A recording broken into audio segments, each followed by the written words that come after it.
Good morning, and I welcome everyone to this course today.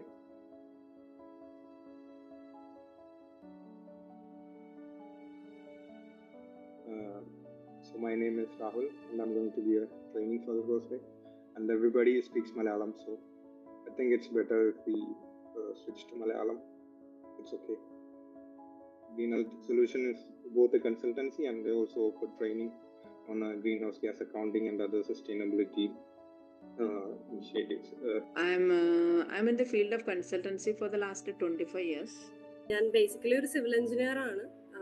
എൻ്റെ bachelors കെമിസ്ട്രിയിലാണ്. അതിനുശേഷം ഞാൻ masters എടുത്തപ്പോൾ ഞാൻ ഡെവലപ്മെന്റ് സ്റ്റഡീസ് ആണ് പഠിച്ചത്. അപ്പം ഞാൻ ബേസിക്കലി എൻവയോൺമെന്റൽ സയൻസ് ബാക്ക്ഗ്രൗണ്ട് ആണ്. MSc എൻവയോൺമെന്റൽ സയൻസിലാണ്. ഞാനൊരു MSc മാനേജ്മെന്റ് സ്റ്റുഡന്റ് ആണ് and I am completely new to this field.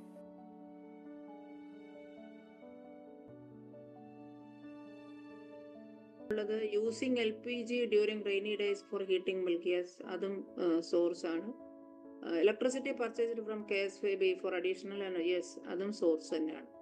ഇതാണ് എൻ്റെ ഒരു understanding. Direct emission from owned or controlled sources such as the company vehicles and facilities. These are the most direct impact on organization as on unit എന്ന് വിചാരിക്കും.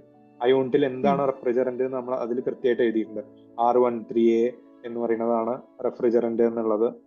അതിന്റെ CO2 equivalent എത്രയെന്ന് പറഞ്ഞിട്ടുണ്ട്. അപ്പൊ നമുക്ക് ഡയറക്റ്റ് ഇതിൽ തന്നെ എടുക്കാൻ പറ്റും. CO2 ഇക്വലന്റ് ഇങ്ങനെ കിട്ടിക്കഴിഞ്ഞാൽ നമുക്ക് തന്നെ ടാർഗറ്റുകൾ സെറ്റ് ചെയ്യാൻ പറ്റും ഈ റിഡക്ഷന് വേണ്ടിയിട്ട്. അതായത് നമ്മുടെ കമ്പനി ടാർഗറ്റുകളായിട്ട് അലൈൻ ചെയ്യാൻ പറ്റും, അതല്ല നമുക്ക് നാഷണൽ ടാർഗറ്റുകളായിട്ട് അലൈൻ ചെയ്യാൻ പറ്റും, അല്ല ഇപ്പോൾ സയൻസ് ബേസ്ഡ് ടാർഗറ്റുകൾ പോലെ ഗ്ലോബൽ ടാർഗറ്റുകളായിട്ട് നമുക്ക് അലൈൻ ചെയ്യാൻ പറ്റും. പക്ഷെ എന്റെ ലിങ്ക് ഞാൻ താഴെ കൊടുത്തിട്ടുണ്ട്. പിന്നെ നമ്മൾ പറഞ്ഞു like why we are making a greenhouse gas inventory. അപ്പോൾ ഇത് നമുക്ക് തന്നെ അറിയാൻ വേണ്ടിയിട്ടാണ്.